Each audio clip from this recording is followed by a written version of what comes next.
rise above oneself and grasp the world. Eureka, eureka, I found it, I found it. The perimeter of the earth is about 3 million stadia, and not greater. Give me but a firm spot on which to stand, and I shall move the earth. The center of gravity of any cylinder is the point of bisection of the axis. Give me a place to stand, and a lever long enough, and I will move the world. Eureka, I have found it, on discovery of a method to test the purity of gold. Man has always learned from the past. After all, you can't learn history in reverse. There are things which seem incredible to most men who have not studied mathematics. Mathematics reveals its secrets only to those who approach it with pure love, for its own beauty. How many theorems in geometry which have seemed at first impracticable are in time successfully worked out? The center of gravity of any parallelogram lies on the straight line, joining the middle points of opposite sides. Two magnitudes, whether commensurable or incommensurable, balance at distances reciprocally proportional to the magnitudes. The diameter of the earth is greater than the diameter of the moon, and the diameter of the sun is greater than the diameter of the earth. Those who claim to discover everything, but produce no proofs of the same, may be confuted as having actually pretended to discover the impossible. Any solid lighter than a fluid will, if placed in the fluid, be so far immersed that the weight of the solid will be equal to the weight of the fluid displaced. Equal weights at equal distances are in equilibrium, and equal weights at unequal distances are not in equilibrium, but incline towards the weight which is at the greater distance. It follows at once from the last proposition that the center of gravity of any triangle is at the intersection of the lines drawn from any two angles to the middle points of the opposite.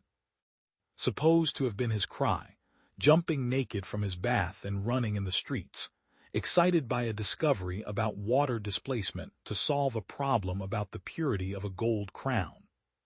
Having been the discoverer of many splendid things, he is said to have asked his friends and relations that, after his death, they should place on his tomb a cylinder enclosing a sphere, writing on it the proportion of the containing solid to that which is contained.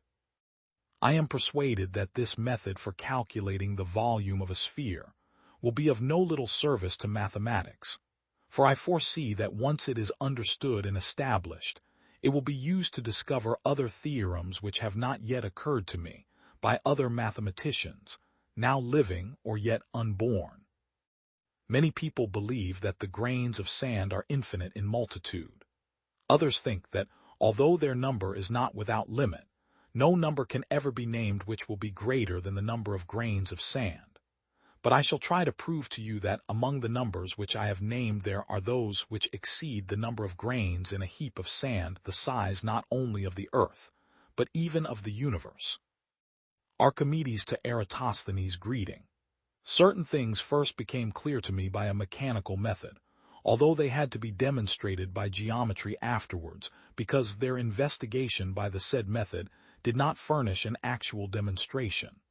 But it is of course easier, when we have previously acquired by the method some knowledge of the questions, to supply the proof than it is to find it without any previous knowledge. Spoken of the young Archimedes. He was as much enchanted by the rudiments of algebra as he would have been if I had given him an engine worked by steam, with a methylated spirit lamp to heat the boiler. More enchanted, perhaps, for the engine would have got broken, and remaining always itself, would in any case have lost its charm, while the rudiments of algebra continued to grow and blossom in his mind with an unfailing luxuriance. Every day he made the discovery of something which seemed to him exquisitely beautiful. The new toy was inexhaustible in its potentialities. Rise above oneself and grasp the world. Eureka, eureka, I found it, I found it. The perimeter of the earth is about 3 million stadia, and not greater. Give me but a firm spot on which to stand, and I shall move the earth. The center of gravity of any cylinder is the point of bisection of the axis. Give me a place to stand, and a lever long enough and I will move the world. Eureka, I have found it. On discovery of a method to test the purity of gold. Man has always learned from the past. After all, you can't learn history in reverse. There are things which seem incredible to most men who have not studied mathematics. Mathematics reveals its secrets only to those who approach it with pure love, for its own beauty. It is commonly believed that anyone who tabulates numbers is a statistician. This is like believing that anyone who owns a scalpel is a surgeon.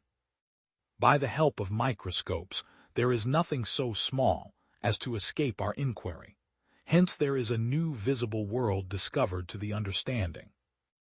Nature is, as it were, a continual circulation.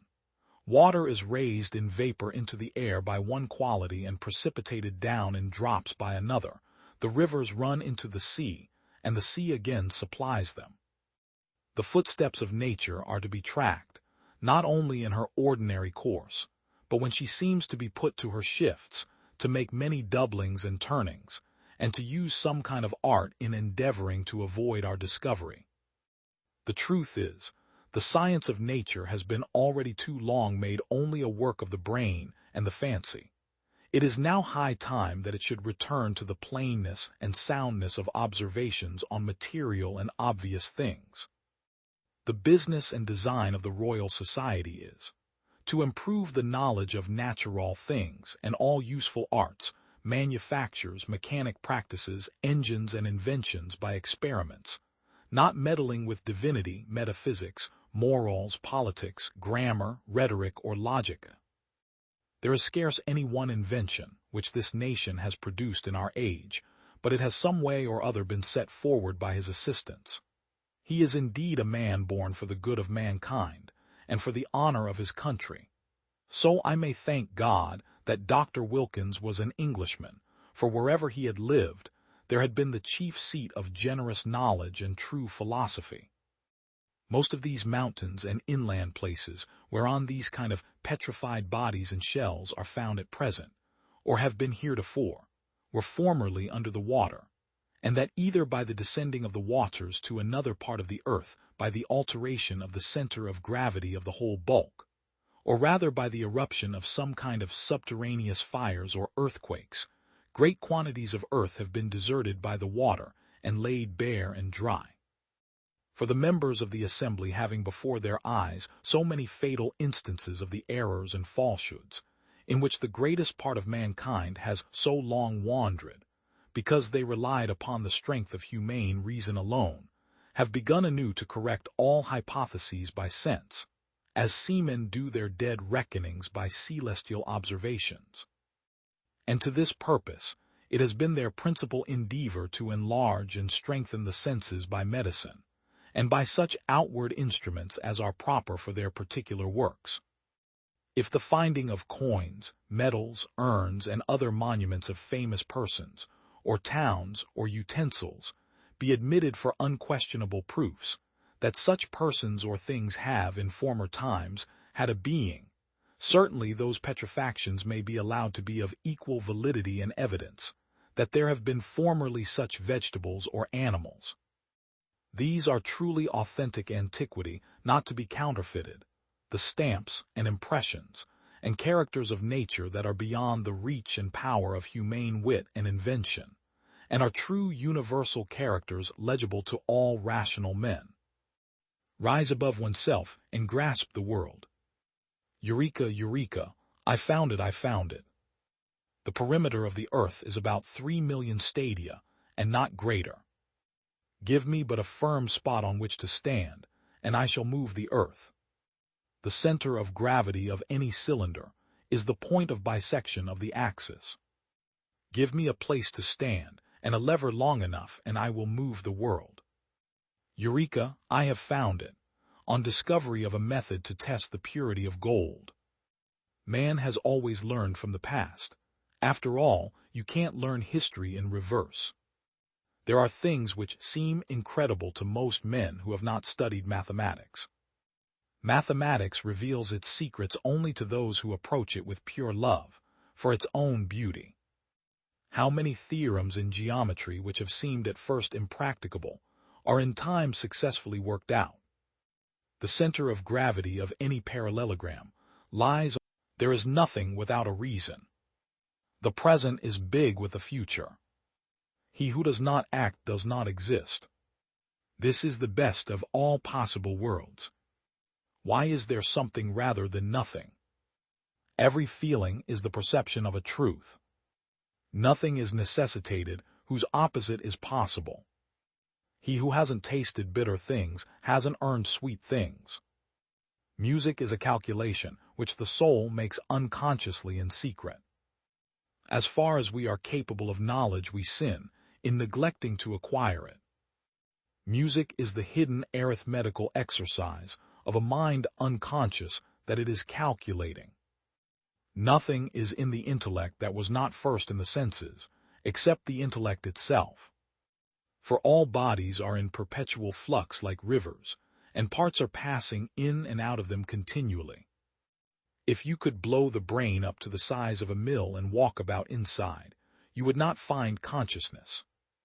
Imaginary numbers are a fine and wonderful resource of the divine intellect, almost an amphibian between being and non-being. For I hold that it is only when we can prove everything we assert that we understand perfectly the thing under consideration. Perceptions which are at present insensible may grow some day. Nothing is useless, and eternity provides great scope for change. There is nothing in the understanding which has not come from the senses, except the understanding itself, or the one who understands. The means of obtaining as much variety as possible, but with the greatest possible order, is the means of obtaining as much perfection as possible. It is unworthy of excellent men to lose hours like slaves in the labor of calculation, which could safely be relegated to anyone else if machines were used. I have so many ideas that may perhaps be of some use in time, if others more penetrating than I go deeply into them some day, and join the beauty of their minds to the labor of mine. It is the knowledge of necessary and eternal truths that distinguishes us from the mere animals and gives us reason and the sciences, raising us to the knowledge of ourselves and of God. If geometry were as much opposed to our passions and present interests as is ethics, we should contest it and violate I but little less, notwithstanding all the demonstrations of Euclid and Archimedes.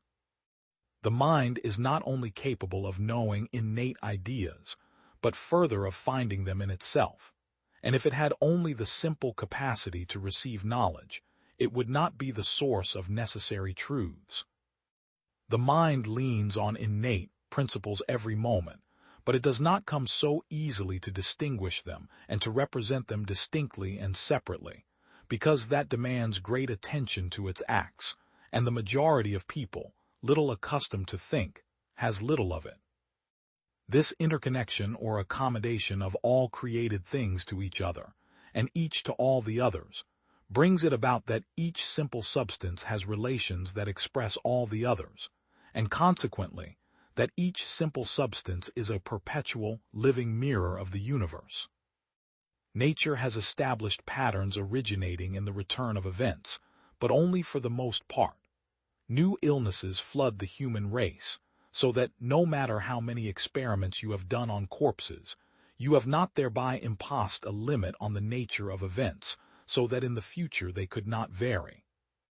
It is true that the more we see some connection in what happens to us, the more we are confirmed in the opinion we have about the reality of our appearances.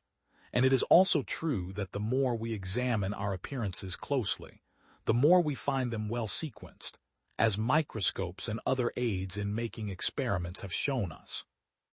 And just as the same town, when looked at from different sides, appears quite different and is, as it were, multiplied in perspective, so also it happens that because of the infinite number of simple substances, it is as if there were as many different universes, which are however but different perspective representations of a single universe, form the different point of view of each monad. Rise above oneself and grasp the world. Eureka, eureka, I found it, I found it. The perimeter of the earth is about 3 million stadia, and not greater. Give me but a firm spot on which to stand, and I shall move the earth. The center of gravity of any cylinder is the point of bisection of the axis. Give me a place to stand, and a lever long enough, and I will move the world.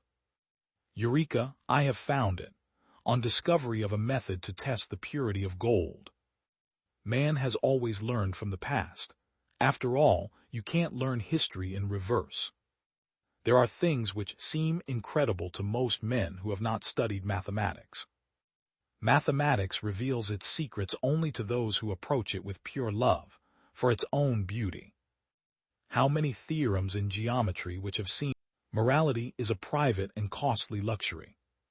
All experience is an arch to build upon. They know enough who know how to learn. Practical politics consists in ignoring facts.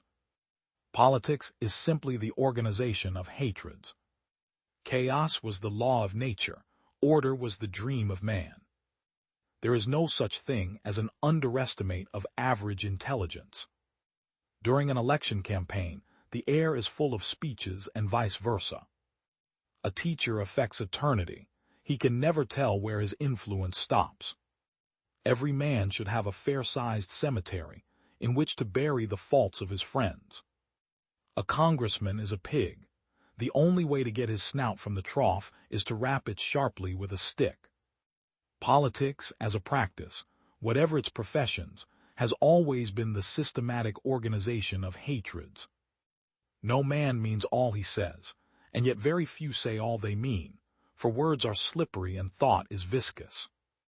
You can't use tact with a congressman. A congressman is a hog. You must take a stick and hit him on the snout. Someday science may have the existence of mankind in its power, and the human race commit suicide by blowing up the world. Of all studies, the one he would rather have avoided was that of his own mind. He knew no tragedy so heartrending as introspection.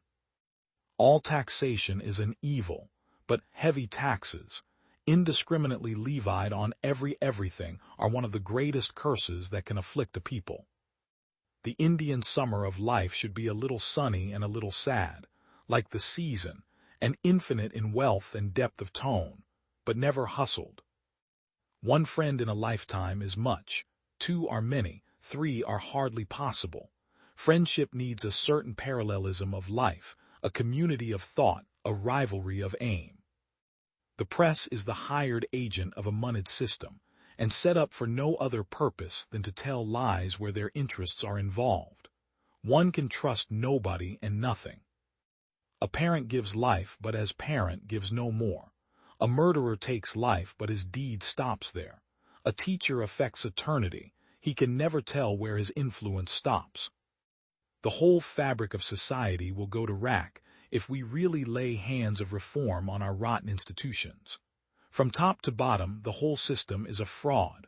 All of us know it, laborers and capitalists alike, and all of us are consenting parties to it. I firmly believe that before many centuries more, science will be the master of man. The engines he will have invented will be beyond his strength to control.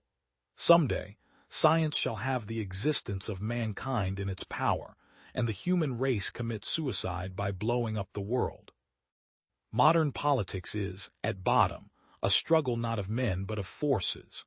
The men become every year more and more creatures of force, massed about central powerhouses. The conflict is no longer between the men, but between the motors that drive the men, and the men tend to succumb to their own motive forces. Rise above oneself and grasp the world. Eureka, eureka, I found it, I found it. The perimeter of the earth is about 3 million stadia, and not greater. Give me but a firm spot on which to stand, and I shall move the earth. The center of gravity of any cylinder is the point of bisection of the axis. Give me a place to stand, and a lever long enough, and I will move the world. Eureka, I have found it, on discovery of a method to test the purity of gold. Man has always learned from the past. After all, you can't learn history in reverse. There are things which seem incredible to most men who have not studied mathematics. Mathematics reveals its secrets only to those who approach it with pure love, for its own beauty. How many theorems in geometry which have seemed at first impracticable are in time successfully worked out? The center of gravity of any parallelogram lies on the straight line, joining the middle points of opposite sides. The smallest quantity of alcohol scares away novel ideas. Music stands in a much closer connection with pure sensation than any of the other arts. Reason, we call that faculty innate in us of discovering laws and applying them with thought. A metaphysical conclusion is either a false conclusion or a concealed experimental conclusion. A moving body whose motion was not retarded by any resisting force would continue to move to all eternity. Music strikes the ear as a perfectly undisturbed uniform sound, which remains unaltered as long as it exists. All that science can achieve is a perfect knowledge and a perfect understanding of the action of natural and moral forces. Whoever, in the pursuit of science, seeks after immediate practical utility may generally rest assured that he will seek in vain. The quantity of force which can be brought into action in the whole of nature is unchangeable, and can neither be increased nor diminished. Each individual fact, taken by itself, can indeed arouse our curiosity or our astonishment, or be useful to us in its practical applications. What we see is the solution to a computational problem. Our brains compute the most likely causes from the photon absorptions within our eyes. Black is real sensation, even if it is produced by entire absence of light. The sensation of black is distinctly different from the lack of all sensations. The originator of a new concept finds, as a rule, that it is much more difficult to find out why other people do not understand him than it was to discover the new truth. I think the facts leave no doubt that the very mightiest among the chemical forces are of electric origin. The atoms cling to their electric charges, and opposite electric charges cling to each other. A raised weight can produce work, but in doing so it must necessarily sink from its height, and when it has fallen as deep as it can fall, its gravity remains as before, but it can no longer do work. There is a kind, I might almost say, of artistic satisfaction when we are able to survey the enormous wealth of nature as a regularly ordered whole, a cosmos, an image of the logical thought of our own mind. Windmills, which are used in the great plains of Holland and North Germany to supply the want of falling water, afford another instance of the action of velocity. The sails are driven by air in motion, by wind.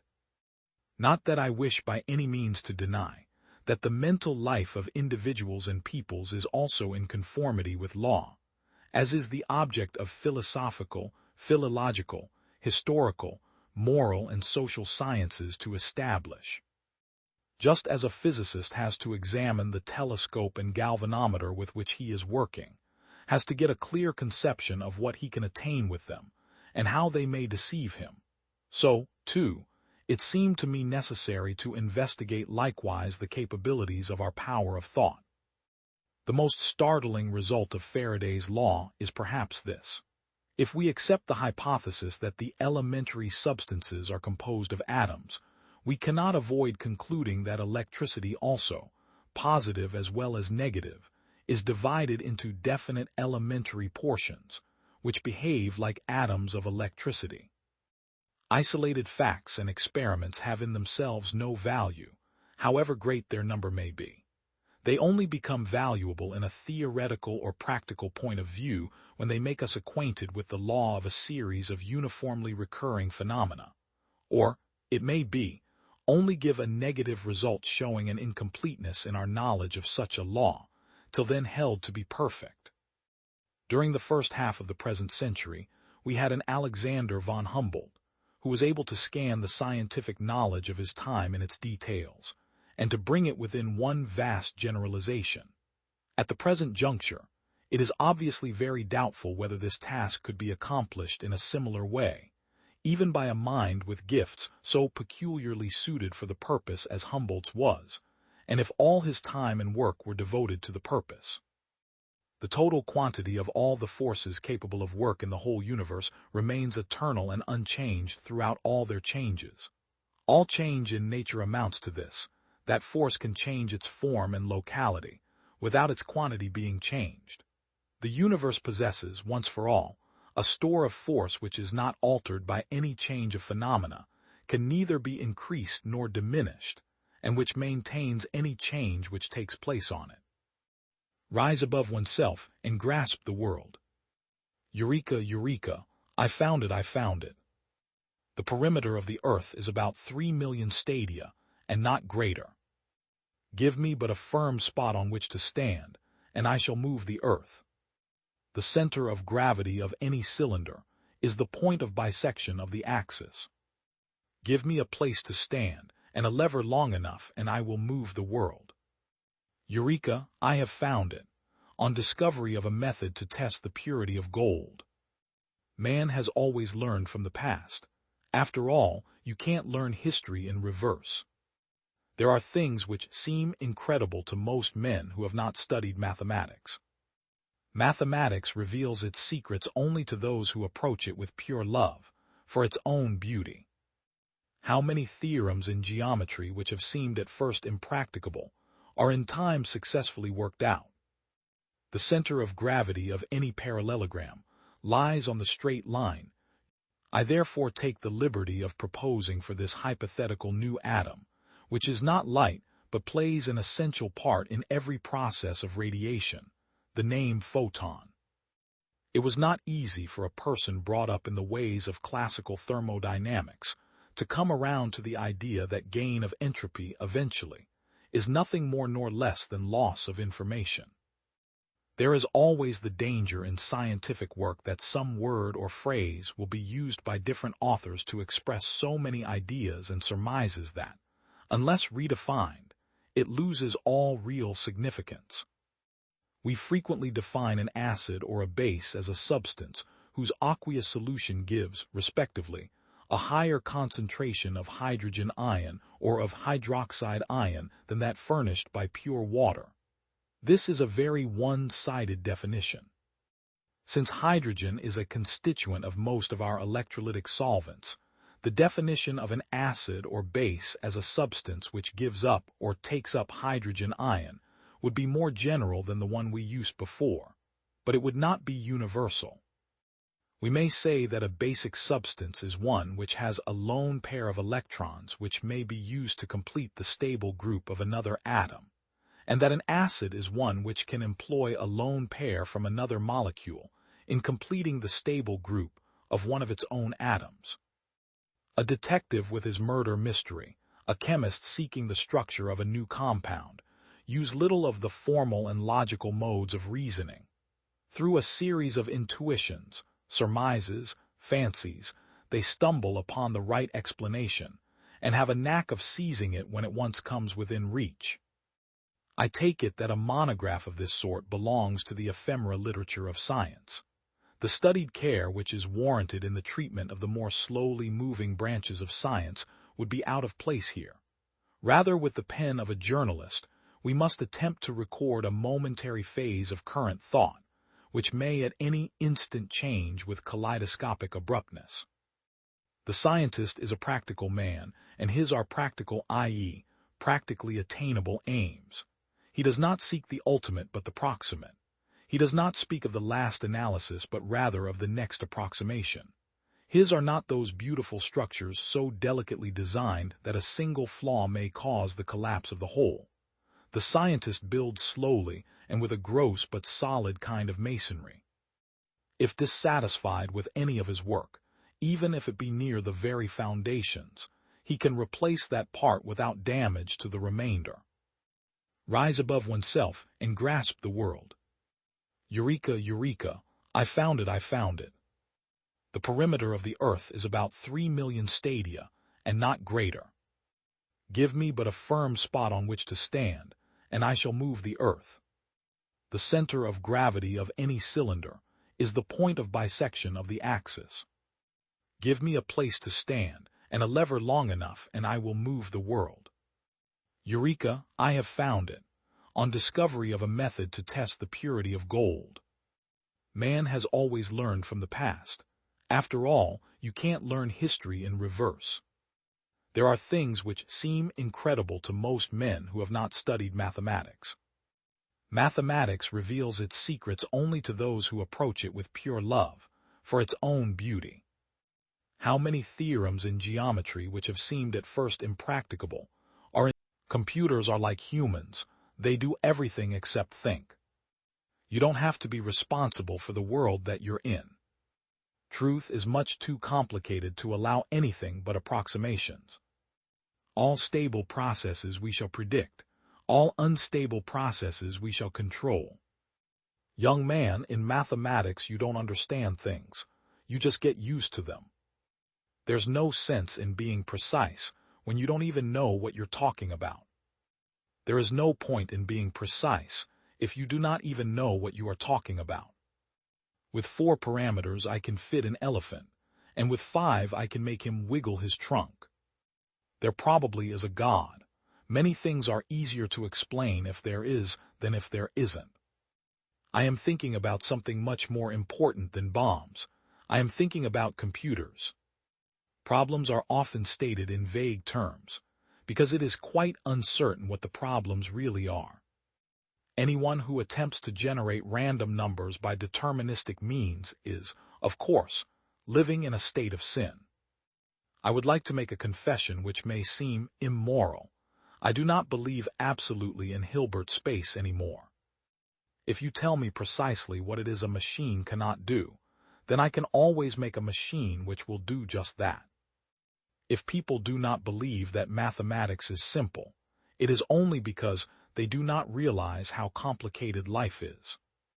When we talk mathematics, we may be discussing a secondary language built on the primary language of the nervous system. Technological possibilities are irresistible to man. If man can go to the moon, he will. If he can control the climate, he will.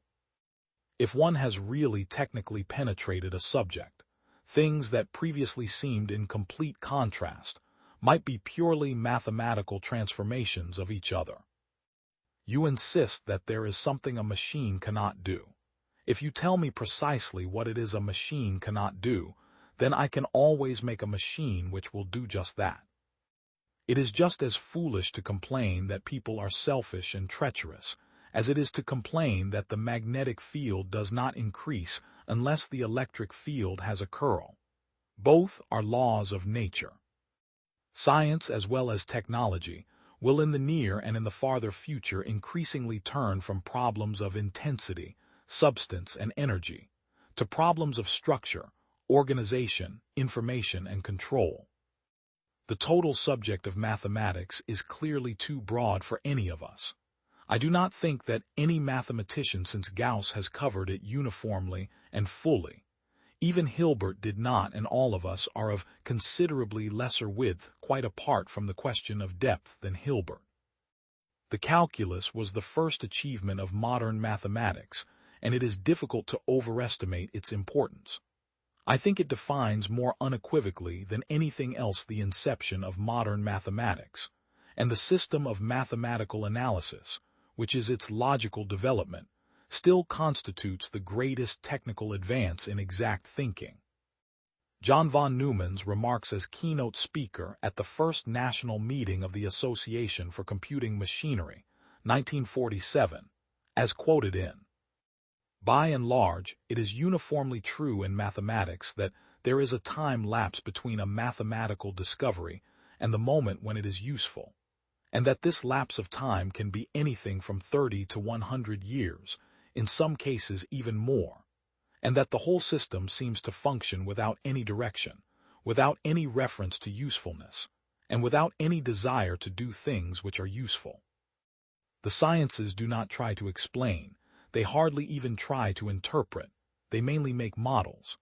By a model is meant a mathematical construct which, with the addition of certain verbal interpretations, describes observed phenomena. The justification of such a mathematical construct is solely and precisely that it is expected to work. That is, correctly to describe phenomena from a reasonably wide area. Rise above oneself and grasp the world. Eureka, eureka, I found it, I found it. The perimeter of the Earth is about 3 million stadia, and not greater. Give me but a firm spot on which to stand, and I shall move the Earth. The center of gravity of any cylinder is the point of bisection of the axis. Give me a place to stand, and a lever long enough, and I will move the world. Eureka, I have found it, on discovery of a method to test the purity of gold. Man has always learned from the past. After all, you can't learn history in reverse.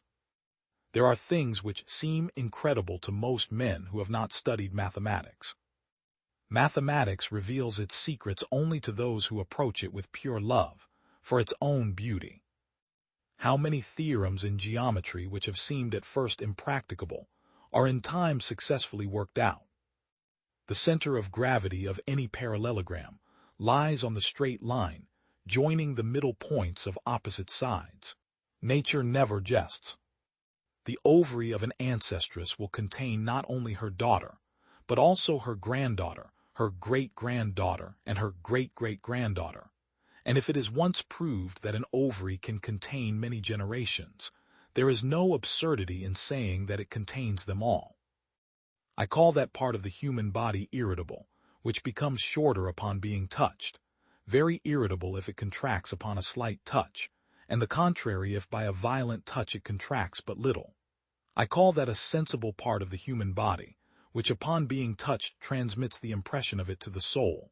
And in brutes, in whom the existence of a soul is not so clear, I call those parts sensible, the irritation of which occasions evident signs of pain and disquiet in the animal.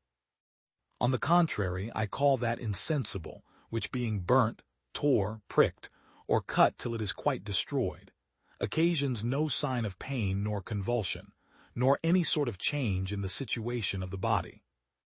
The result of all these experiments has given place to a new division of the parts of the human body, which I shall follow in this short essay, by distinguishing those which are susceptible of irritability and sensibility from those which are not.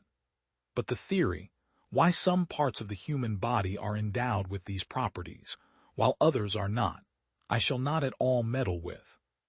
For I am persuaded that the source of both lies concealed beyond the reach of the knife and microscope, beyond which I do not choose to hazard many conjectures, as I have no desire of teaching what I am ignorant of myself. For the vanity of attempting to guide others in paths where we find ourselves in the dark shows, in my humble opinion, the last degree of arrogance and ignorance. Rise above oneself and grasp the world. Eureka, eureka, I found it, I found it. The perimeter of the Earth is about 3 million stadia, and not greater. Give me but a firm spot on which to stand, and I shall move the Earth. The center of gravity of any cylinder is the point of bisection of the axis. Give me a place to stand, and a lever long enough, and I will move the world. Eureka, I have found it, on discovery of a method to test the purity of gold. Man has always learned from the past. After all, you can't learn history in reverse. There are things which seem incredible to most men who have not studied mathematics. Mathematics reveals its secrets only to those who approach it with pure love, for its own beauty. Dare to think for yourself. Love truth but pardon error. Common sense is not so common. Faith consists in believing what reason cannot. The secret of being a bore is to tell everything.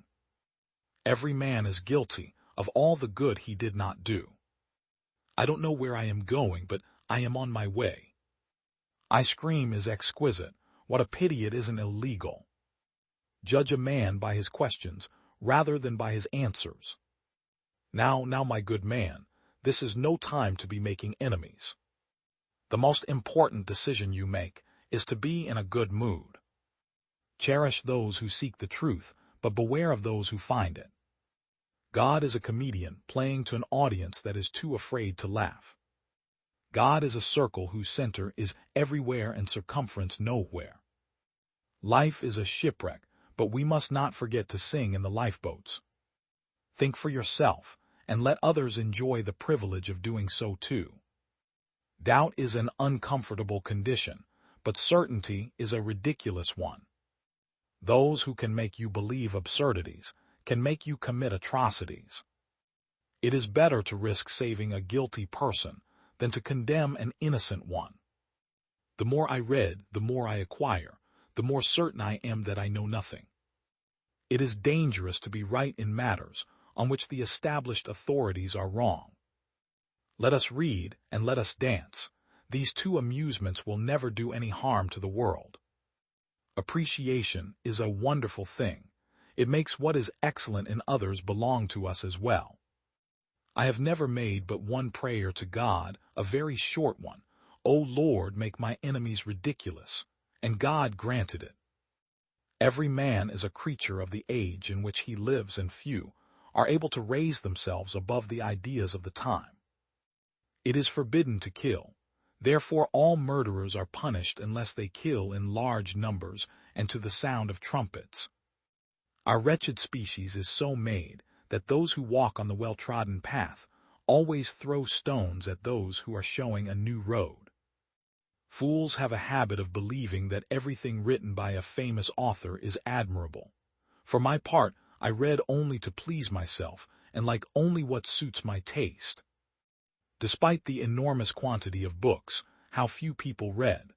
And if one reads profitably, one would realize how much stupid stuff the vulgar herd is content to swallow every day. I have wanted to kill myself 100 times, but somehow I am still in love with life.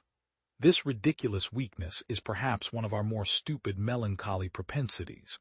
For is there anything more stupid than to be eager to go on carrying a burden which one would gladly throw away, to loathe one's very being and yet to hold it fast, to fondle the snake that devours us until it has eaten our hearts away? Rise above oneself and grasp the world. Eureka, eureka, I found it, I found it. The perimeter of the earth is about 3 million stadia, and not greater. Give me but a firm spot on which to stand, and I shall move the earth. The center of gravity of any cylinder is the point of bisection of the axis. Give me a place to stand, and a lever long enough, and I will move the world. Eureka, I have found it, on discovery of a method to test the purity of gold. Man has always learned from the past. After all, you can't learn history in reverse. There are things which seem incredible to most men who have not studied mathematics. Mathematics reveals its secrets only to those who approach it with pure love, for its own beauty. How many theorems in geometry which of all things I like books best. What one man calls God, another calls the laws of physics. You may live to see man-made horrors beyond your comprehension. The present is theirs, the future for which I really worked is mine. One must be sane to think clearly, but one can think deeply and be quite insane. Be alone, that is the secret of invention. Be alone, that is when ideas are born. If your hate could be turned into electricity, it would light up the whole world. The individual is ephemeral. Races and nations come and pass away, but man remains. I don't care that they stole my idea. I care that they don't have any of their own. I do not think you can name many great inventions that have been made by married men. If you want to find the secrets of the universe, think in terms of energy, frequency, and vibration. Life is and will ever remain an equation incapable of solution, but it contains certain known factors. Our virtues and our failings are inseparable like force and matter. When they separate, man is no more. We crave for new sensations, but soon become indifferent to them. The wonders of yesterday are today common occurrences. The scientists of today think deeply instead of clearly. One must be sane to think clearly, but one can think deeply and be quite insane. The day science begins to study non-physical phenomena, it will make more progress in 1 decade than in all the previous centuries of its existence. All that was great in the past was ridiculed, condemned, combated, suppressed, only to emerge all the more powerfully, all the more triumphantly from the struggle. Let the future tell the truth, and evaluate each one according to his work and accomplishments. The present is theirs, the future for which I have really worked is mine. Today's scientists have substituted mathematics for experiments, and they wander off through equation after equation, and eventually build a structure which has no relation to reality. Invention is the most important product of man's creative brain. The ultimate purpose is the complete mastery of mind over the material world, the harnessing of human nature to human needs. My brain is only a receiver. In the universe there is a core from which we obtain knowledge, strength, and inspiration. I have not penetrated into the secrets of this core, but I know that it exists. The gift of mental power comes from God, divine being, and if we concentrate our minds on that truth, we become in tune with this great power. My mother had taught me to seek all truth in the Bible. I do not think there is any thrill that can go through the human heart like that felt by the inventor as he sees some creation of the brain unfolding to success. Such emotions make a man forget food, sleep, friends, love, everything. I am credited with being one of the hardest workers, and perhaps I am, if thought is the equivalent of labor, for I have devoted to it almost all of my waking hours. But if work is interpreted to be a definite performance in a specified time according to a rigid rule, then I may be the worst of idlers. What we now want is closer contact and better understanding between individuals and communities all over the earth, and the elimination of egoism and pride which is always prone to plunge the world into primeval barbarism and strife. Peace can only come as a natural consequence of universal enlightenment. Fights between individuals, as well as governments and nations, invariably result from misunderstandings in the broadest interpretation of this term. Misunderstandings are always caused by the inability of appreciating one another's point of view. This again is due to the ignorance of those concerned, not so much in their own, as in their mutual fields.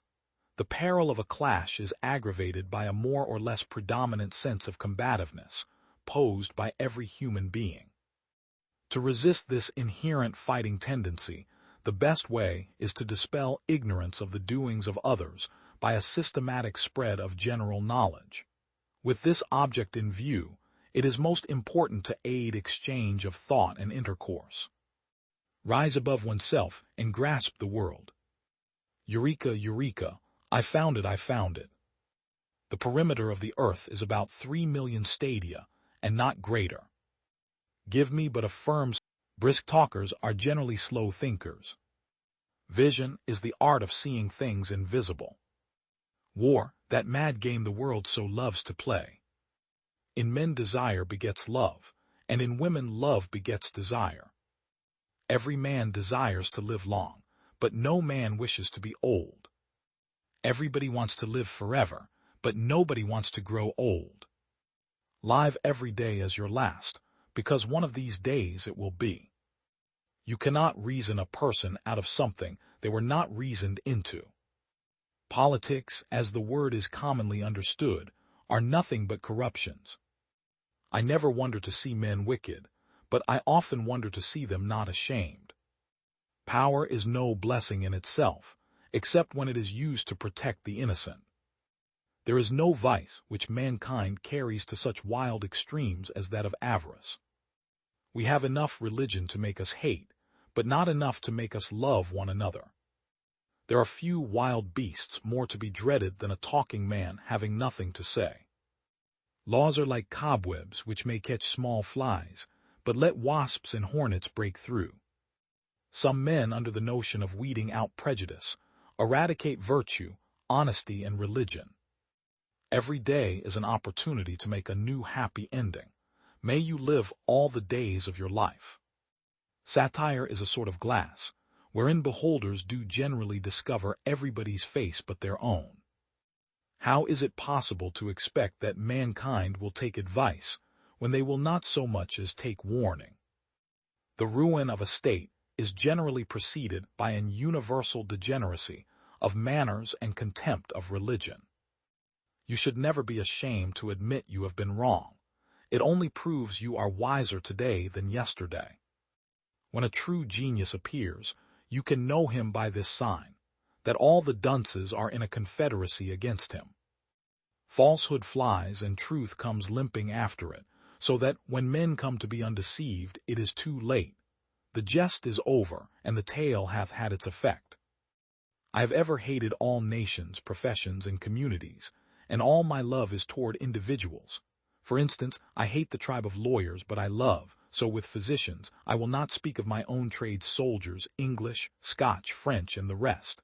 But principally I hate and detest that animal called man, although I heartily love John, Peter, Thomas, and so forth. This is the system upon which I have governed myself many years, but do not tell. Rise above oneself and grasp the world. Eureka, eureka, I found it, I found it. The perimeter of the earth is about 3 million stadia, and not greater. Give me but a firm spot on which to stand, and I shall move the earth. The center of gravity of any cylinder is the point of bisection of the axis. Give me a place to stand, and a lever long enough, and I will move the world. Eureka, I have found it, on discovery of a method to test the purity of gold. Man has always learned from the past.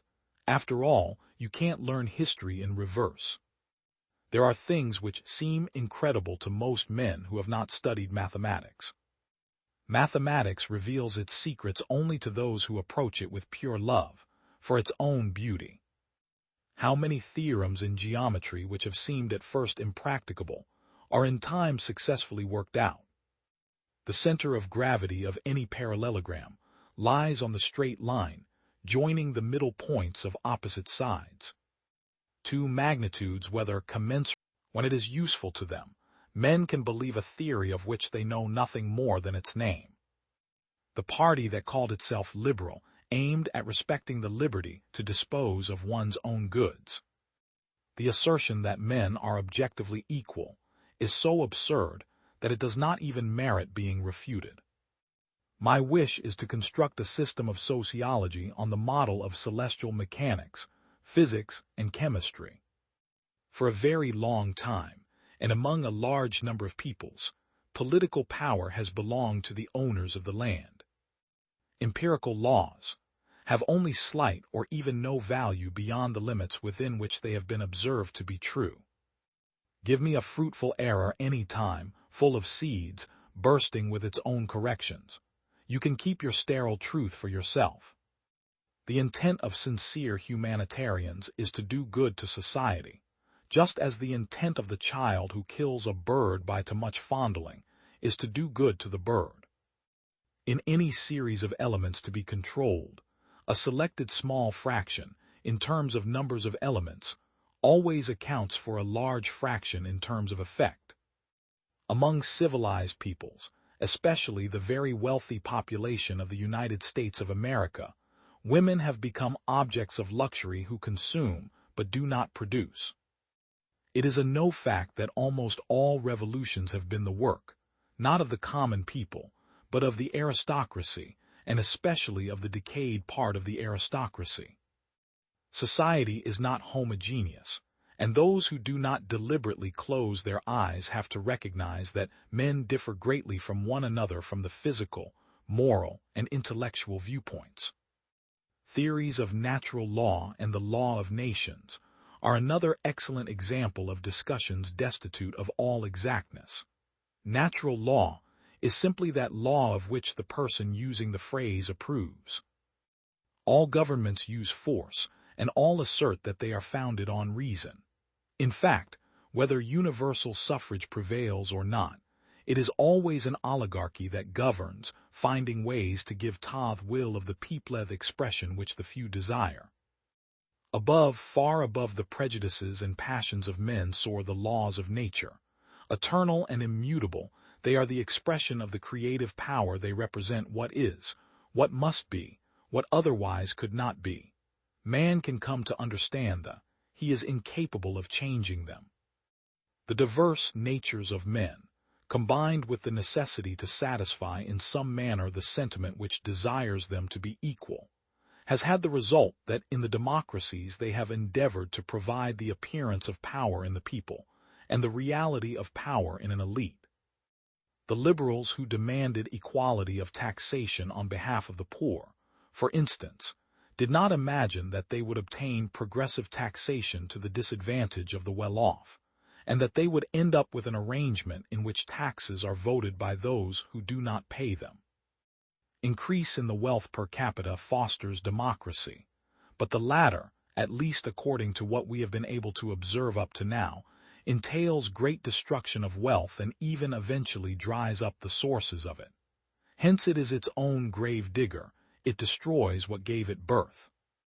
The economic and social theories used by those who take part in the social struggle ought to be judged not by their objective value, but primarily for their effectiveness in arousing emotions. The scientific refutation of them which can be made is useless, however correct it may be objectively.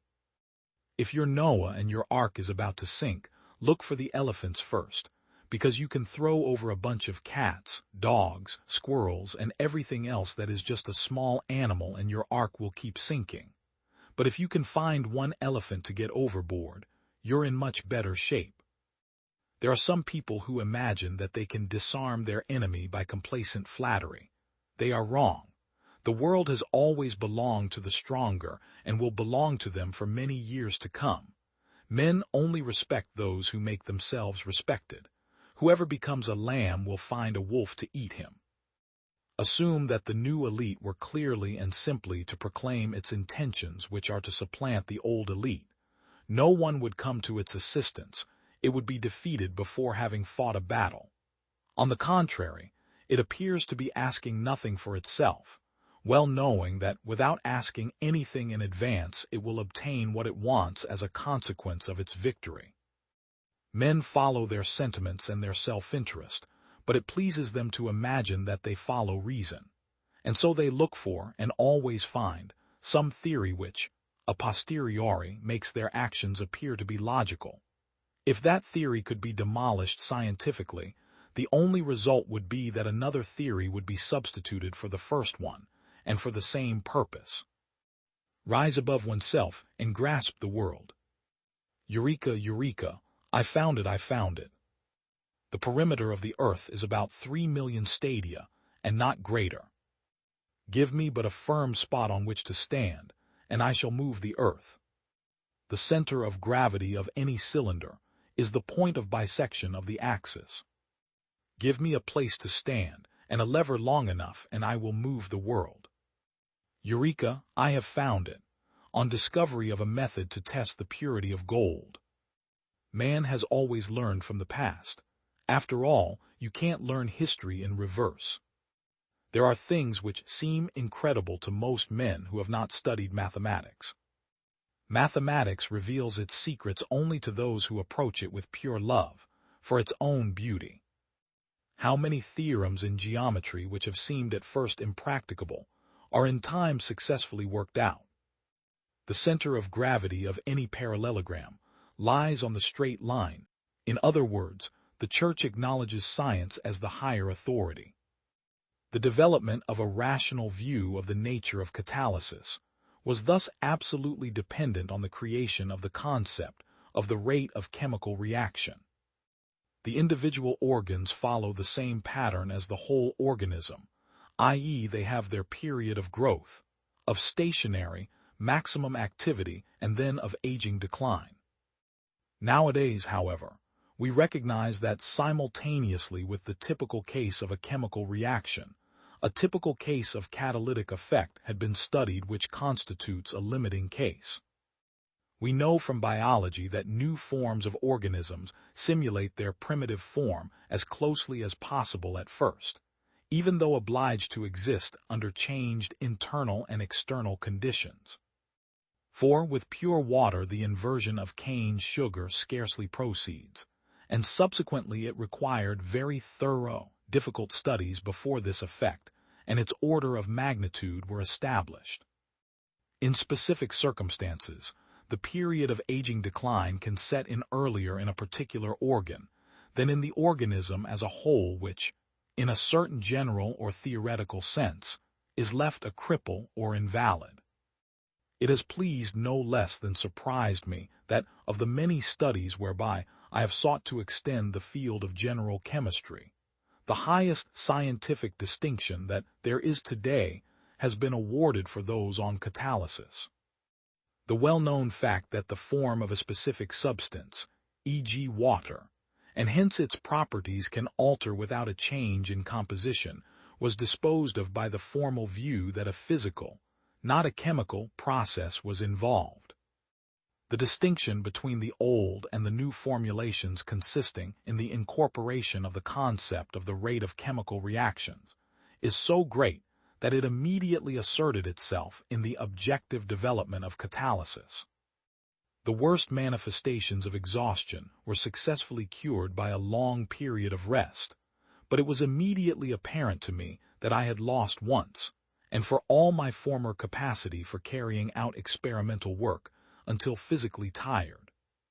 In the first quarter of the 19th century, the experimental proof for the interdependence of the composition and properties of chemical compounds resulted in the theory that they are mutually related, so that like composition governs like properties, and conversely.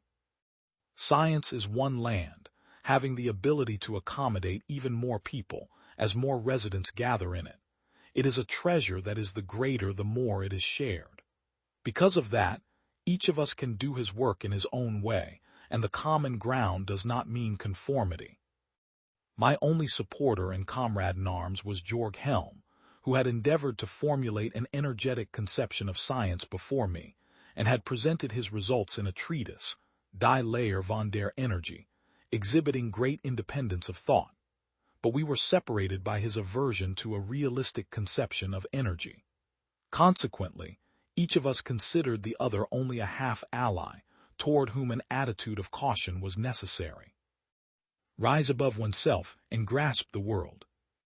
Eureka, eureka, I found it, I found it.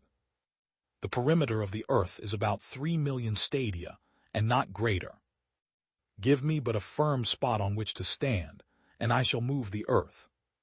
The center of gravity of any cylinder is the point of bisection of the axis. Give me a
safety or forward toward growth. Growth must be chosen again and again. Fear must be overcome again and again. The good or healthy society would then be defined as one that permitted people's highest purposes to emerge by satisfying all their basic needs. The spiritual life is part of the human essence. It is a defining characteristic of human nature, without which human nature is not fully human. Life is an ongoing process of choosing between safety, out of fear and need for defense, and risk, for the sake of progress and growth. Make the growth choice a dozen times a day. Education is learning to grow, learning what to grow toward, learning what is good and bad, learning what is desirable and undesirable, learning what to choose and what not to choose.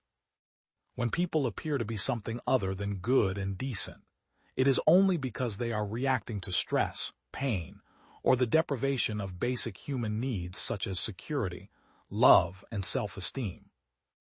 A positive self-image and healthy self-esteem is based on approval, acceptance, and recognition from others, but also upon actual accomplishments, achievements, and success, upon the realistic self-confidence which ensues. Self-actualizing people are those who have come to a high level of maturation, health, and self-fulfillment. The values that self-actualizers appreciate include truth, creativity, beauty, goodness, wholeness, aliveness, uniqueness, justice, simplicity, and self-sufficiency. You must want to be first class, meaning the best, the very best you are capable of becoming. If you deliberately plan to be less than you are capable of being, then I warn you that you'll be deeply unhappy for the rest of your life. You will be evading your own capacities, your own possibilities. A musician must make music, an artist must paint, and poet must write, if he is to be ultimately at peace with himself. What a man can be, he must be. This weed we call self-actualization. It refers to man's desire for self-fulfillment, namely to the tendency for him to become actually in what he is potentially, to become everything one is capable of becoming. Let people realize clearly that every time they threaten someone or humiliate or unnecessarily hurt or dominate or reject another human being, they become forces for the creation of psychopathology, even if these be small forces. Let them recognize that every person who is kind, helpful, decent, psychologically democratic, affectionate, and warm is a psychotherapeutic force, even though a small one. A person who makes full use of and exploits his talents, potentialities, and capacities. Such a person seems to be fulfilling himself and doing the best he is capable of doing. The self-actualized person must find in his life those qualities that make his living rich and rewarding. He must find meaningfulness, self-sufficiency, effortlessness, playfulness, richness, simplicity, completion, necessity, perfection, individuality, beauty, and truth. Rise above oneself and grasp the world. Eureka, eureka, I found it, I found it. The perimeter of the earth is about 3 million stadia, and not greater. Give me but a firm spot on which to stand, and I shall move the earth. The center of gravity of any cylinder is the point of bisection of the axis. Give me a place to stand, and a lever long enough, and I will move the world. Eureka, I have found it, on discovery of a method to test the purity of gold. Man has always learned from the past. After all, you can't learn history in reverse. There are things which seem incredible to most men who have not studied mathematics. Mathematics reveals its secrets only to those who approach it with pure love, for its own beauty. How many theorems in geometry? Reserve your right to think, for even to think wrongly is better than not to think at all. All formal dogmatic religions are fallacious, and must never be accepted by self-respecting persons as final. He who influences the thinking of his time influences all the moments that follow him. Leave your opinion for eternity. Life is growth, and the more we travel, the more truth we can understand. Understanding the things that surround us is the best preparation to understand the things that lie beyond. To rule by fettering the mind through fear of punishment in another world is just as base as to use force. Reserve your right to think, for even to think wrongly is better than not to think at all. Fables should be taught as fables, myths as myths, and miracles as poetic fancies. To teach superstitions as truths is a most terrible thing.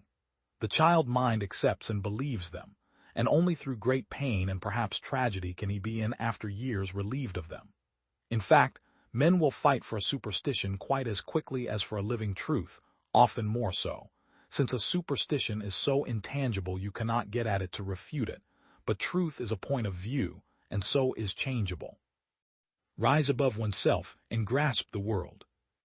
Eureka, eureka, I found it, I found it. The perimeter of the earth is about 3 million stadia, and not greater. Give me but a firm spot on which to stand, and I shall move the earth. The center of gravity of any cylinder is the point of bisection of the axis. Give me a place to stand, and a lever long enough, and I will move the world. Eureka, I have found it, on discovery of a method to test the purity of gold. Man has always learned from the past. After all, you can't learn history in reverse. There are things which seem incredible to most men who have not studied mathematics. Mathematics reveals its secrets only to those who approach it with pure love, for its own beauty. How many theorems in geometry which have seemed at first impracticable are in time. Reserve your right to think, for even to think wrongly is better than not to think at all. All formal dogmatic religions are fallacious, and must never be accepted by self-respecting persons as final. He who influences the thinking of his time influences all the moments that follow him. Leave your opinion for eternity. Life is growth, and the more we travel, the more truth we can understand. Understanding the things that surround us is the best preparation to understand the things that lie beyond. To rule by fettering the mind through fear of punishment in another world is just as base as to use force. Reserve your right to think, for even to think wrongly is better than not to think at all. Fables should be taught as fables, myths as myths, and miracles as poetic fancies.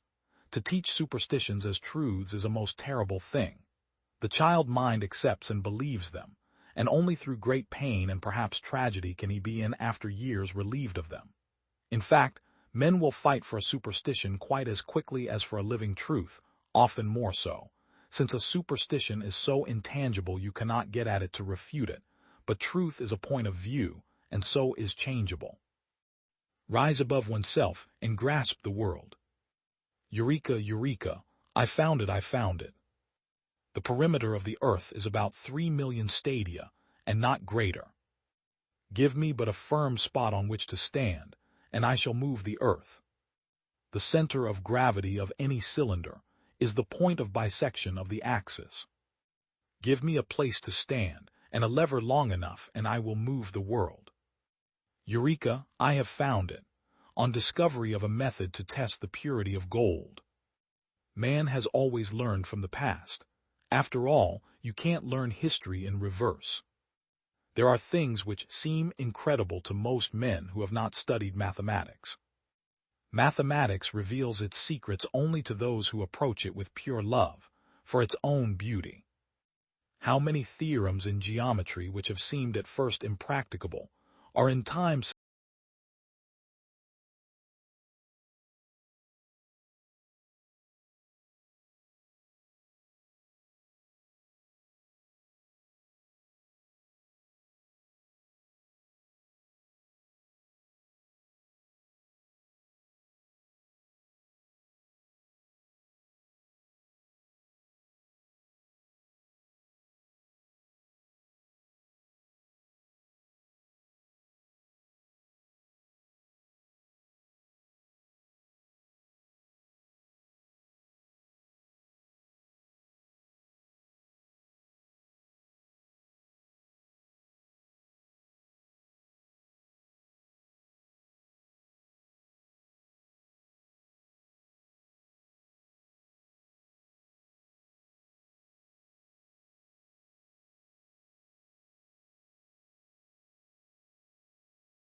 An experiment disproving a prediction is discovery. It does not say in the Bible that all laws of nature are expressible linearly. Never underestimate the joy people derive from hearing something they already know. When asked what he meant by a miracle, "Oh, anything with a probability of less than 20%. Young man, if I could remember the names of these particles, I would have been a botanist." It is not good to try to stop knowledge from going forward. Ignorance is never better than knowledge. Experimental confirmation of a prediction is merely a measurement. An experiment disproving a prediction is a discovery. On what characteristics Nobel Prize-winning physicists had in common, I cannot think of a single one, not even intelligence. Before I came here, I was confused about this subject. Having listened to your lecture, I am still confused, but on a higher level. Whatever nature has in store for mankind, unpleasant as it may be, men must accept, for ignorance is never better than knowledge. I remember my friend Johnny von Neumann used to say, "With 4 parameters I can fit an elephant, and with 5 I can make him wiggle his trunk." There are 2 possible outcomes. If the result confirms the hypothesis, then you've made a measurement. If the result is contrary to the hypothesis, then you've made a discovery. The fundamental point in fabricating a chain reacting machine is of course to see to it that each fission produces a certain number of neutrons, and some of these neutrons will again produce fission. Where is everybody? Humans could theoretically colonize the galaxy in 1,000,000 years or so, and if they could, astronauts from older civilizations could do the same. So why haven't they come to Earth? Some people stick with the traditional, feeling struck by the epic beauty or blown away by the insane scale of the universe. Personally, I go for the old existential meltdown followed by acting weird for the next half hour. But everyone feels something. One might be led to question whether the scientists acted wisely in presenting the statesmen of the world with this appalling problem. Actually, there was no choice. Once basic knowledge is acquired, any attempt at preventing its fruition would be as futile as hopping to stop the Earth from revolving around the sun. Although the problem of transmuting chemical elements into each other is much older than a satisfactory definition of the very concept of chemical element, it is well known that the first and most important step towards its solution was made only 19 years ago by the late Lord Rutherford, who started the method of the nuclear bombardments. The fact that no limits exist to the destructiveness of this weapon, the super, i.e. the hydrogen bomb, makes its very existence, and the knowledge of its construction, a danger to humanity as a whole. It is necessarily an evil thing considered in any light. For these reasons, we believe it important for the President of the United States to tell the American public and the world what we think is wrong on fundamental ethical principles to initiate the development of such a weapon. Rise above oneself and grasp the world. Eureka, eureka, I found it, I found it. The perimeter of the Earth is about 3 million stadia, and not greater. Give me but a firm spot on which to stand, and I shall move the Earth. The center of gravity of any cylinder is the point of bisection of the axis. Give me a place to stand, and a lever long enough, and I will move the world.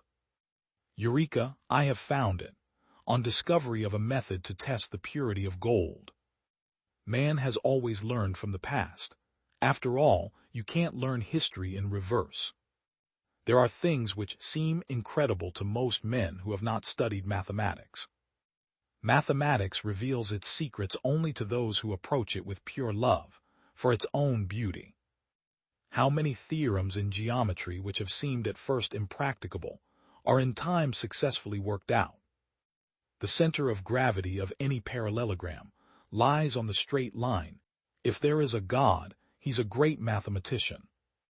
A physical law must possess mathematical beauty. God used beautiful mathematics in creating the world. Pick a flower on Earth, and you move the farthest star. There are always more people who prefer to speak than to listen. Scientific progress is measured in units of courage, not intelligence. Paul Dirac quote, "God used beautiful mathematics in creating the world." It is more important to have beauty in one's equations than to have them fit experiment. Living is worthwhile if one can contribute in some small way to this endless chain of progress. Magic numbers. Can math's equations be beautiful? A theory with mathematical beauty is more likely to be correct than an ugly one that fits some experimental data. I consider that I understand an equation when I can predict the properties of its solutions without actually solving it. The measure of greatness in a scientific idea is the extent to which it stimulates thought and opens up new lines of research. If we are honest, and scientists have to be, we must admit that religion is a jumble of false assertions, with no basis in reality. Mathematics is the tool specially suited for dealing with abstract concepts of any kind, and there is no limit to its power in this field. As time goes on, it becomes increasingly evident that the rules which the mathematician finds interesting are the same as those which nature has chosen. One could perhaps describe the situation by saying that God is a mathematician of a very high order, and he used very advanced mathematics in constructing the universe. The aim of science is to make difficult things understandable in a simpler way. The aim of poetry is to state simple things in an incomprehensible way. The two are incompatible. A termination of one's life is necessary in the scheme of things to provide a logical reason for unselfishness. The fact that there is an end to one's life compels one to take an interest in things that will continue to live after one is dead. I should like to suggest to you that the cause of all the economic troubles is that we have an economic system which tries to maintain an equality of value between two things, which it would be better to recognize from the beginning as of unequal value.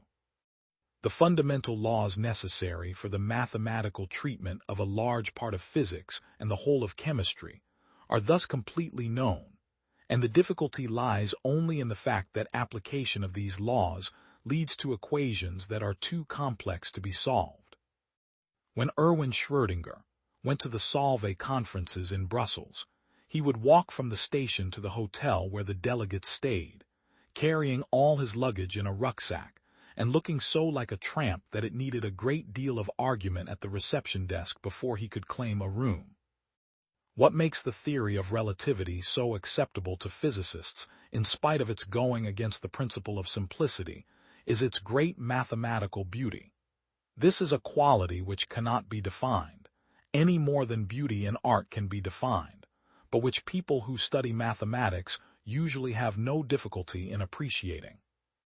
I do not see how a man can work on the frontiers of physics and write poetry at the same time. They are in opposition. In science, you want to say something that nobody knew before, in words which everyone can understand. In poetry, you are bound to say something that everyone knows already in words that nobody can understand. I found the best ideas usually came, not when one was actively striving for them, but when one was in a more relaxed state. I used to take long solitary walks on Sundays, during which I tended to review the current situation in a leisurely way. Such occasions often proved fruitful, even though, or perhaps because, the primary purpose of the walk was relaxation and not research. If you are receptive and humble, mathematics will lead you by the hand. Again and again, when I have been at a loss how to proceed, I have just had to wait until I have felt the mathematics led me by the hand. It has led me along an unexpected path, a path where new vistas open up, a path leading to new territory, where one can set up a base of operations, from which one can survey the surroundings and plan future progress. The physicist, in his study of natural phenomena, has two methods of making progress. 1. The method of experiment and observation, and 2. The method of mathematical reasoning. The former is just the collection of selected data. The latter enables one to infer results about experiments that have not been performed. There is no logical reason why the second method should be possible at all, but one has found in practice that it does work and meets with reasonable success. Rise above oneself and grasp the world. Eureka, eureka, I found it, I found it. The perimeter of the earth is about 3 million stadia, and not greater. Give me but a firm spot on which to stand, and I shall move the earth. The center of gravity of any cylinder is the point of bisection of the axis. Give me a place to stand, and a lever long enough, and I will move the world. Eureka, I have found it, on discovery of a method to test the purity of gold.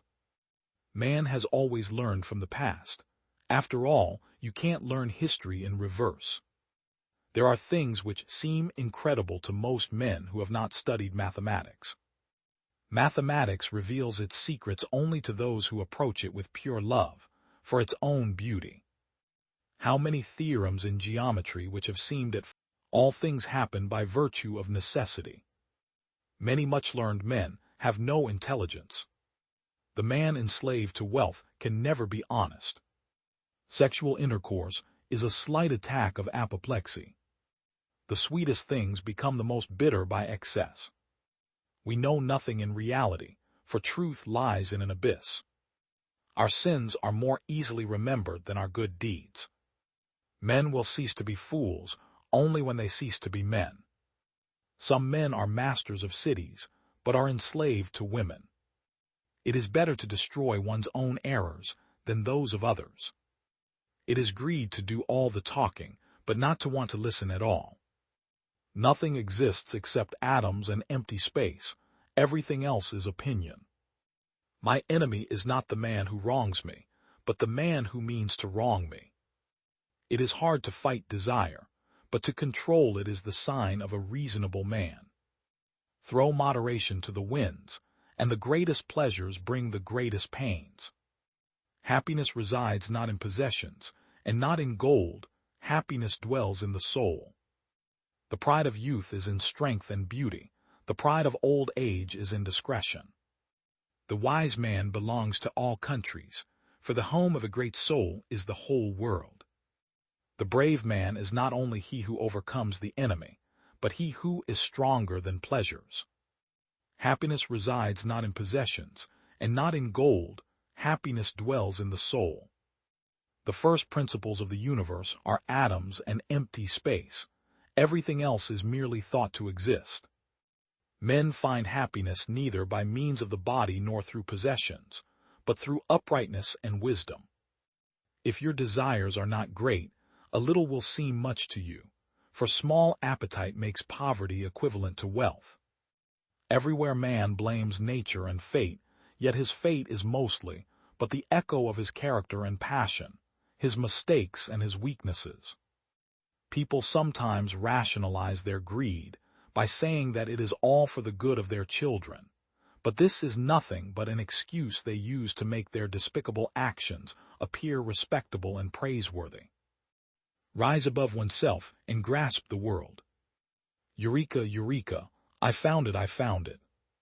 The perimeter of the earth is about 3 million stadia, and not greater. Give me but a firm spot on which to stand, and I shall move the earth.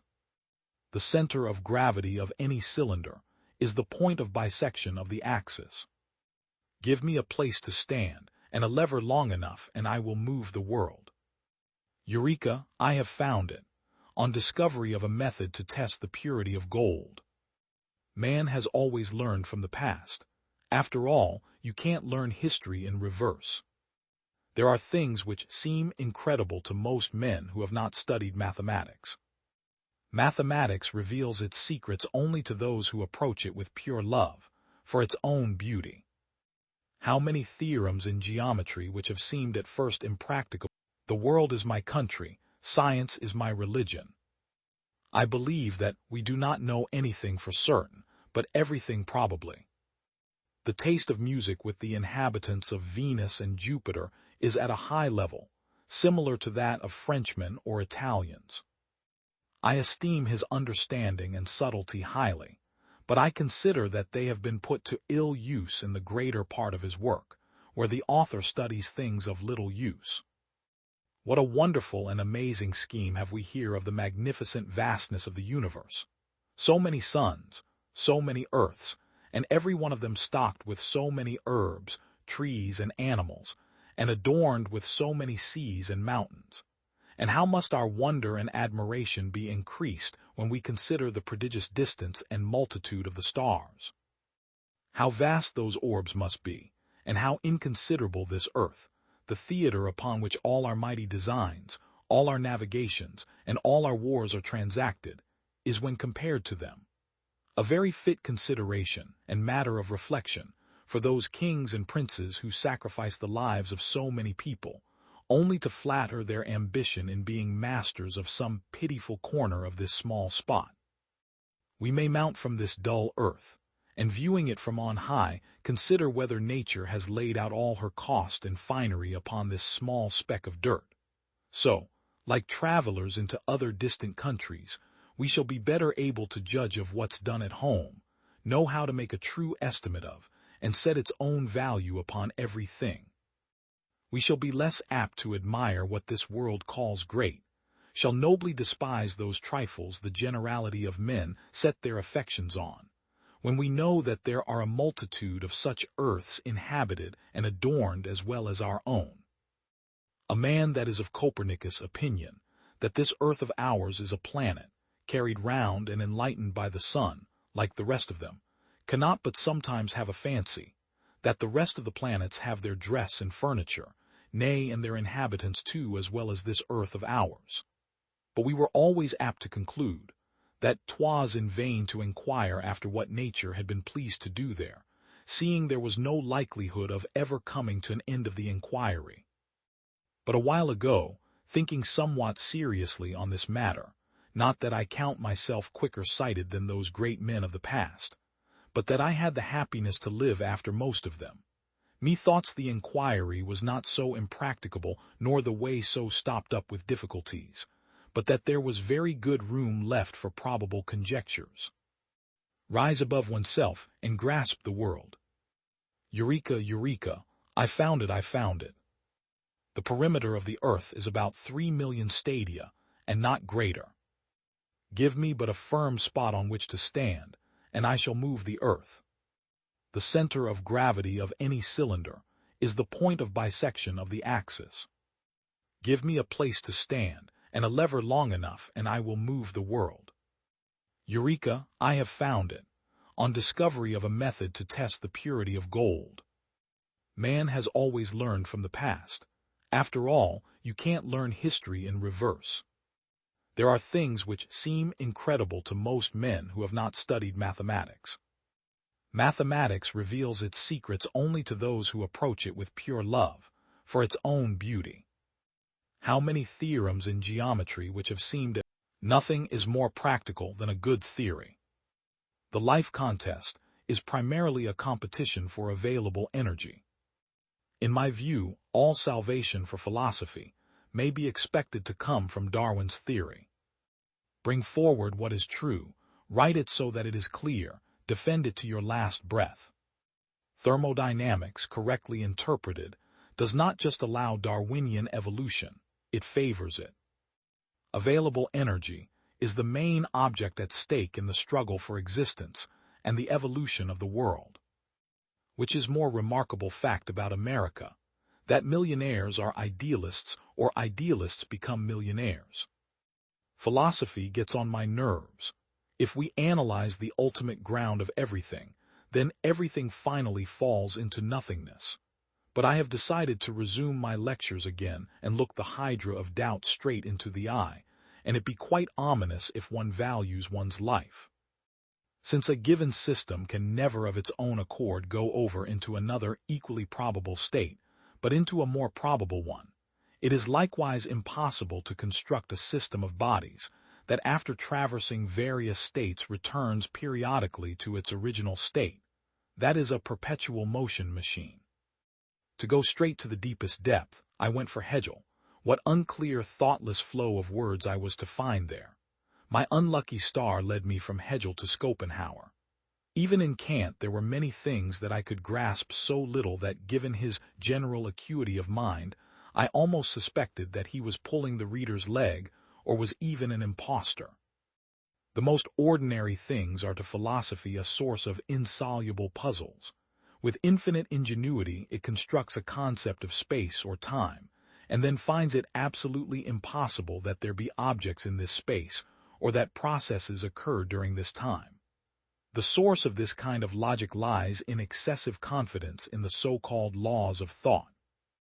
The general struggle for existence of animate beings is not a struggle for raw materials.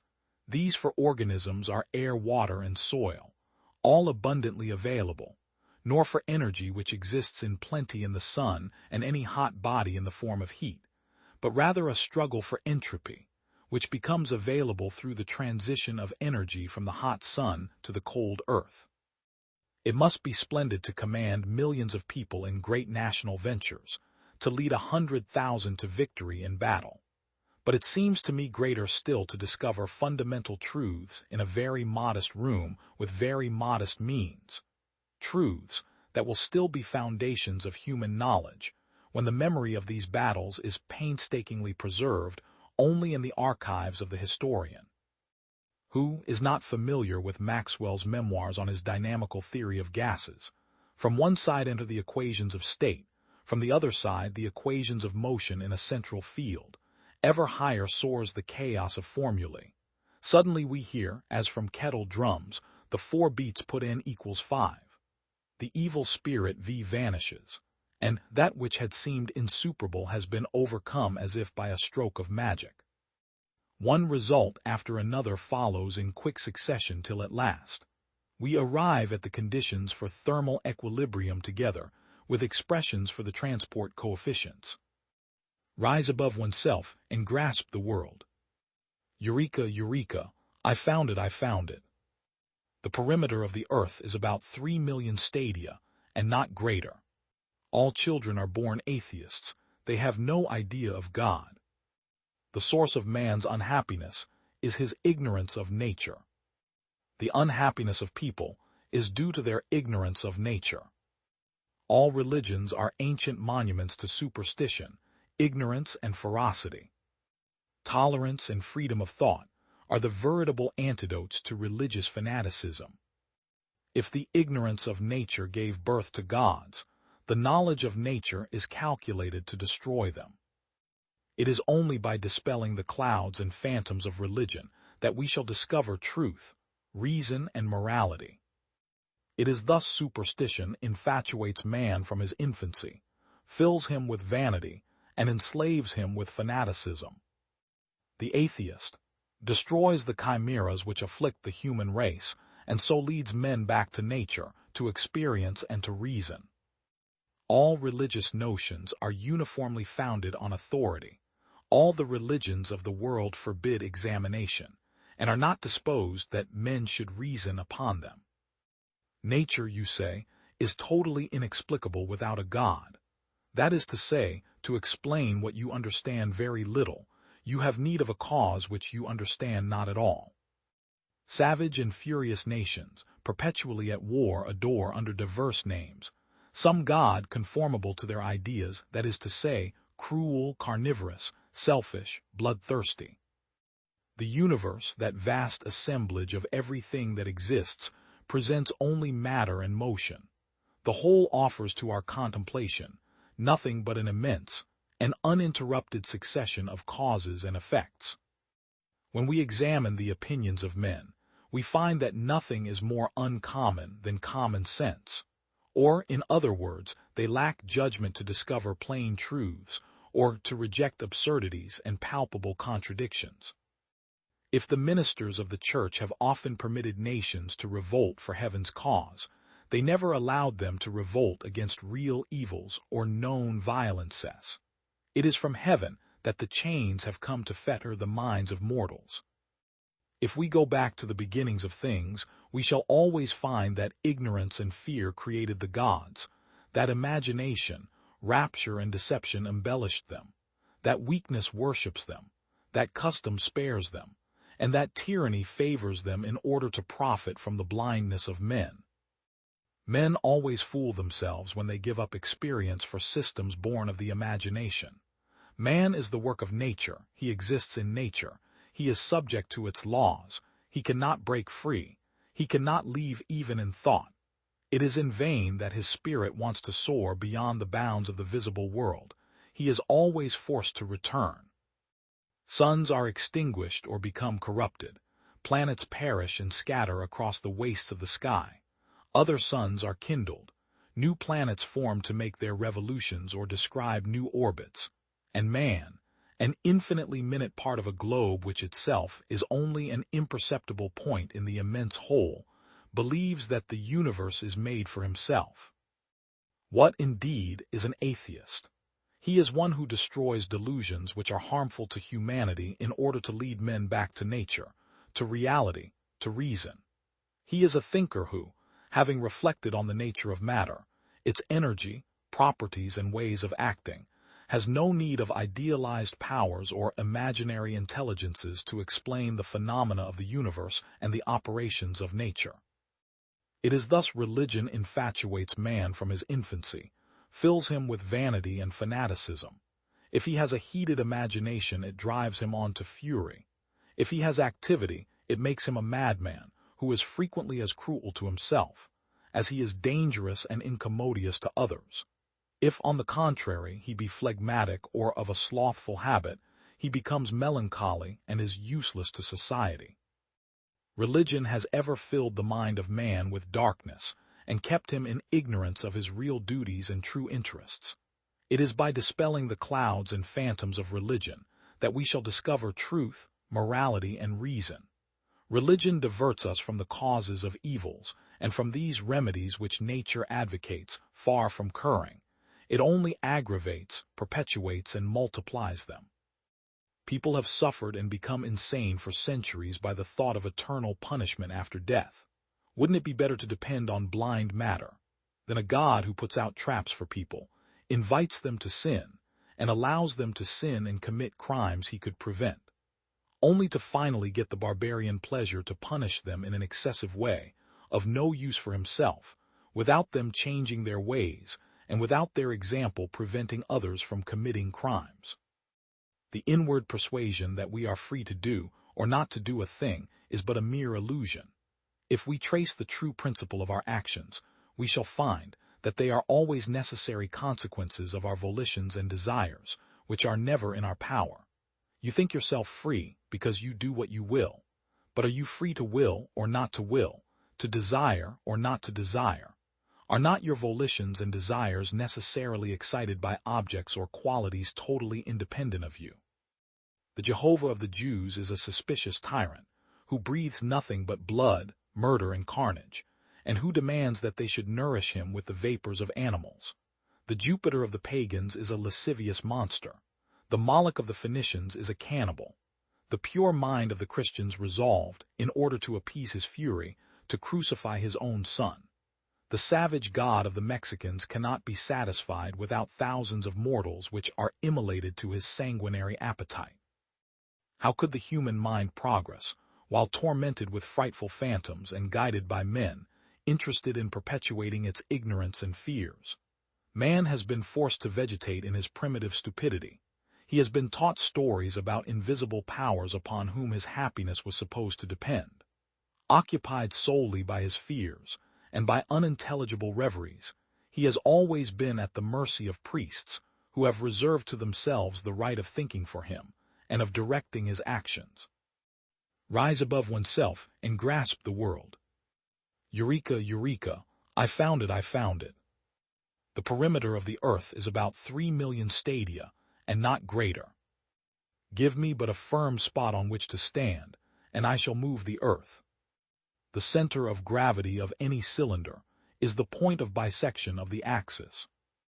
Give me a place to stand, and a lever long enough, and I will move the world. Eureka, I have found it, on discovery of a method to test the purity of gold. Man has always learned from the past. After all, you can't learn history in reverse. There are things which seem incredible to most men who have not studied mathematics. Mathematics reveals its secrets only to those who approach it with pure love, for its own beauty. How many theorems in geometry which have seemed at first impracticable are in time successfully worked out? The center of gravity of any parallelogram lies on the straight line, joining the middle points of opposite sides. Two magnitudes, whether commensurate, you see but you do not observe. Any truth is better than indefinite doubt. There is nothing more deceptive than an obvious fact. The love of books is among the choicest gifts of the gods. Healthy skepticism is the basis of all accurate observation. You yourself may not be luminous, but you are a conductor of light. I'm not a psychopath, I'm a fully functioning sociopath. Do your research. The world is full of obvious things which nobody, by any chance, ever observes. Life is infinitely stranger than anything which the mind of man could invent. There are 50 who can reason synthetically, for one who can reason analytically. Mediocrity knows nothing higher than itself, but talent instantly recognizes genius. The chief proof of man's real greatness lies in his perception of his own smallness. Education never ends, Watson. It is a series of lessons, with the greatest for the last. It has long been an axiom of mine that the little things are infinitely the most important. Skill is fine, and genius is splendid, but the right contacts are more valuable than either.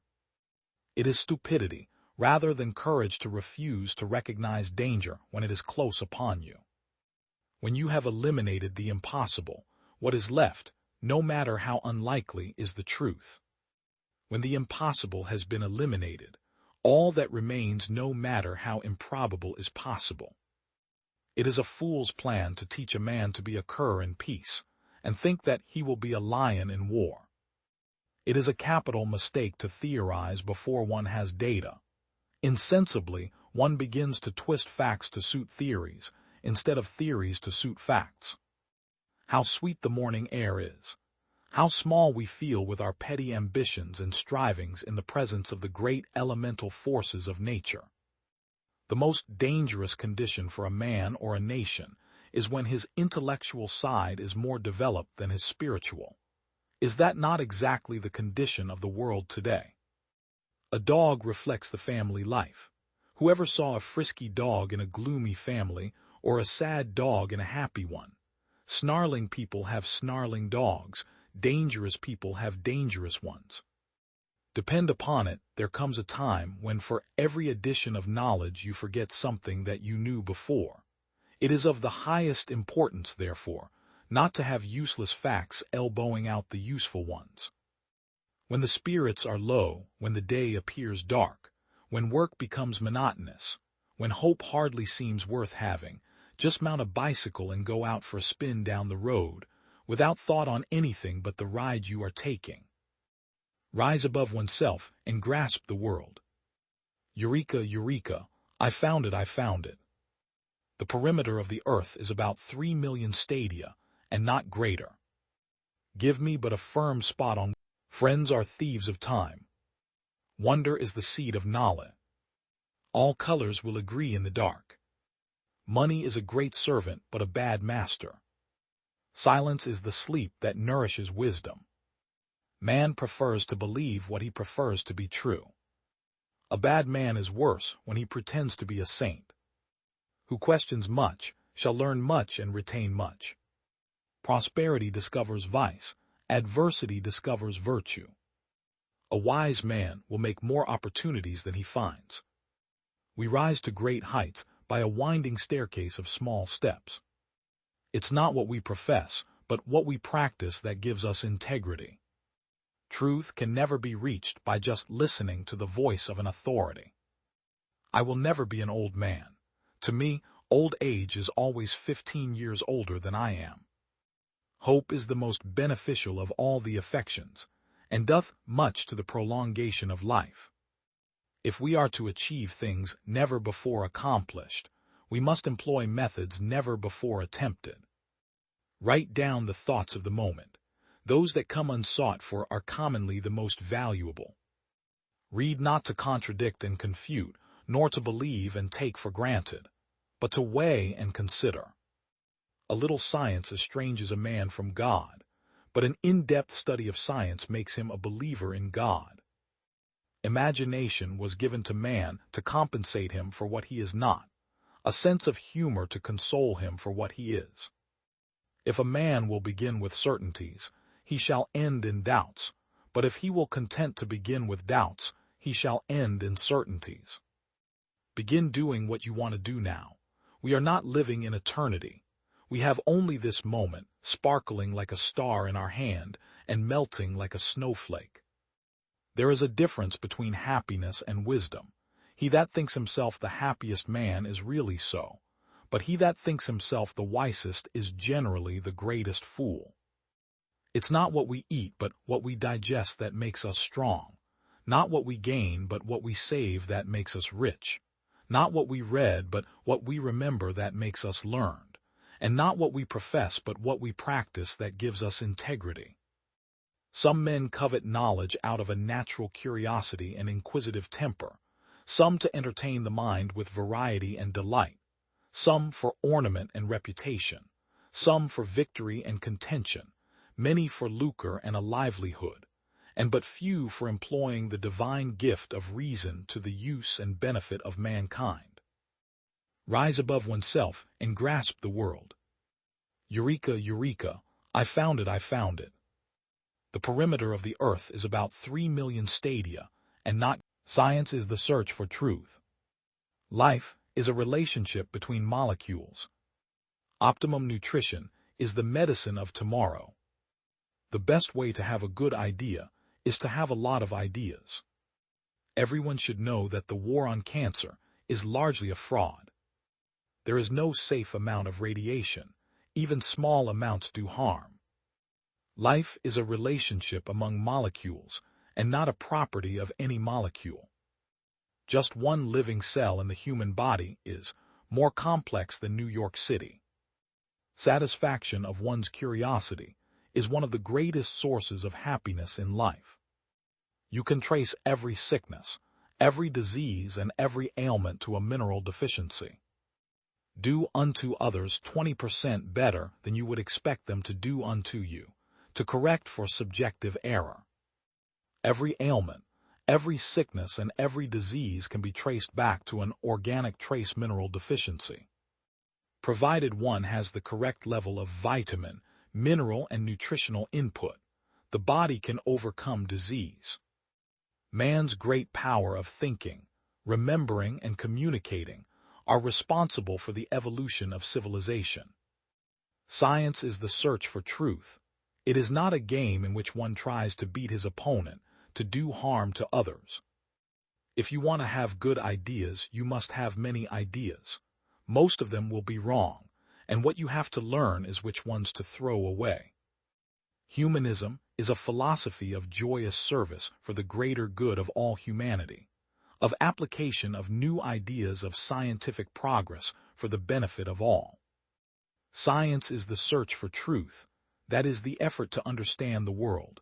It involves the rejection of bias, of dogma, of revelation, but not the rejection of morality. Everyone should know that most cancer research is largely a fraud, and that the major cancer research organizations are derelict in their duties to the people who support them. I have something that I call my golden rule. It goes something like this: do unto others 25% better than you expect them to do unto you. The 25% is for error. Do not let either the medical authorities or the politicians mislead you. Find out what the facts are, and make your own decisions about how to live a happy life and how to work for a better world. Does the commandment, "Thou shalt not kill," mean nothing to us? Are we to interpret it as meaning, "Thou shalt not kill except on the grand scale," or "Thou shalt not kill except when the national leaders say to do so"? By the proper intakes of vitamins and other nutrients, and by following a few other healthful practices from youth or middle age on, you can, I believe, Extend your life and years of well-being by 25 or even 35 years. We must have research for peace. It would embrace the outstanding problems of morality. The time has come for man's intellect, his scientific method, to win over the immoral brutality and irrationality of war and militarism. Now, we are forced to eliminate from the world forever this vestige of prehistoric barbarism, this curse to the human race. When an old and distinguished person speaks to you, listen to him carefully and with respect, but do not believe him. Never put your trust into anything but your own intellect. Your elder, no matter whether he has gray hair or has lost his hair, no matter whether he is a Nobel laureate, may be wrong. The world progresses, year by year, century by century, as the members of the younger generation find out what was wrong among the things that their elders said. So you must always be skeptical, always think for yourself.